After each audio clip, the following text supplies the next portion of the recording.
এই অঙ্কটার আমরা সমাধান করব। সমাধান বলতে আমরা কি এই থিটার মান বের করব। এখন এখানে বলেছে থিটা সূক্ষ্মকোণ, এই থিটার মান বের করতে হলে আমাকে এই ধরনের অঙ্ক আসলে প্রথমে ভাবতে হবে কার সাথে স্কোয়ার আছে। এই স্কোয়ার যাকে আছে তাকে আমরা ভাঙতে পারবো। কীরকম? আমরা জানি sine square theta plus cos square theta সমান 1। তাহলে এখান থেকে আমরা যদি সাইন স্কোয়ার থিটাকে বের করতে চাই, তাহলে এই 1-এর কাছে এই সাইন স্কোয়ার থিটা যেহেতু এখানে লিখেছি, এই কজ স্কোয়ার থিটা এর পাশে চলে যাবে, গেল।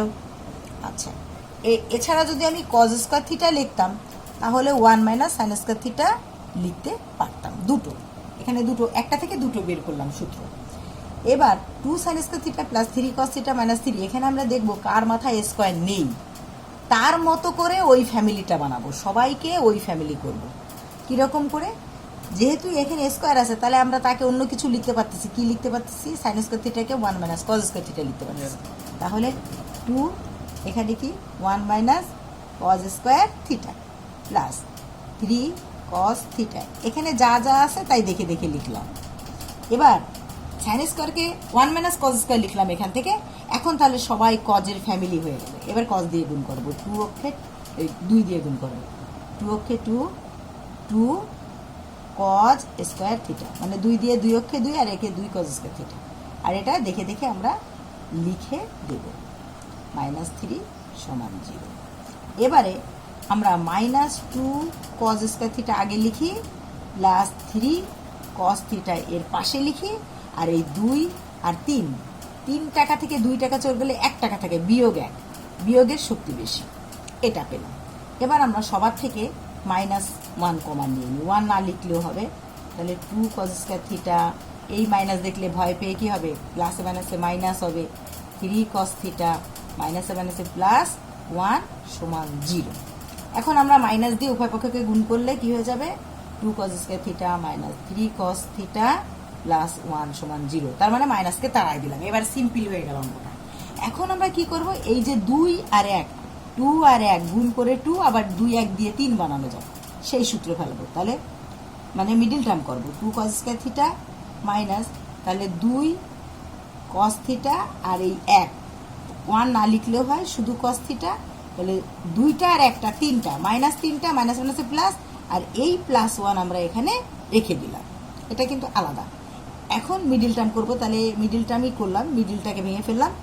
এবার আমরা এই দুজনের থেকে কমান যায় কি, 2 কস থিটা কমান যায়, থাকে কি একটা cos theta, minus 2 cos theta পালালে থাকে কি 1, মানে ভাগ করছি।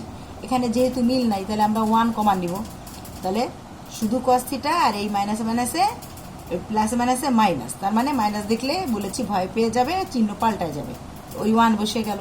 এবার আমরা দেখছি এই দুজনে একই রকম, আবার কমান নিব, 2 cos theta only cos theta -1, এটা কমান নিব। তাহলে এটা চলে গেলে থাকবে 2 কস থিটা, আর এখানে এটা চলে গেলে থাকবে -1 সমান 0।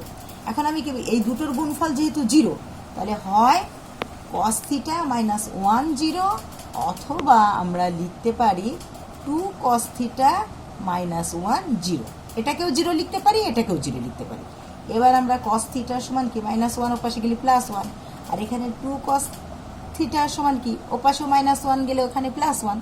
এবার আমরা কস থিটা সমান 1 এর আঙুল এইটা, তাহলে এখানে কস কত ডিগ্রি, তাহলে আমরা লিখতে পারি কস, এটা হচ্ছে 0 ডিগ্রি, কজের 0 এদিক দিয়ে স্টার্ট, তাহলে দুই পাশ থেকে কস কস ছুটি, তাহলে থিটা সমান 0 ডিগ্রি। আর এখানে আমরা লিখতে পারি কস থিটা সমান 1-এর নিচে ভাগ হয়ে যাবে এই 2 ওই পাশে, বা তাহলে কস থিটা সমান হাফের আঙুল কোনটা, এটা, তাহলে কস 0 ডিগ্রি 30 ডিগ্রি 45 ডিগ্রি 60 ডিগ্রি, তাহলে আমরা এখানে লিখতে পারি কস 60 ডিগ্রি। তাহলে থিটা সমান 60 ডিগ্রি, উভয় পক্ষ থেকে থিটা দিয়ে কস দিয়ে ভাগ করলাম। তাহলে অতএব আমাদের যেহেতু বলেছে থিটা কি সূক্ষ্মকোণ, এটা বলে দিয়েছে। সূক্ষ্মকোণ বলতে আমরা 0 থেকে বড়, আর আমরা কি করব 90 থেকে ছোট তাকে দিব। তাহলে নির্ণেয় সমাধানে আমরা লিখতে পারি সমাধান থিটা সমান 60 ডিগ্রি, এটা গ্রহণযোগ্য নয় ওই কারণে, যেহেতু থিটা সূক্ষ্মকোণ, কারণ লিখতে হবে যেহেতু থিটা সূক্ষ্মকোণ। ধন্যবাদ।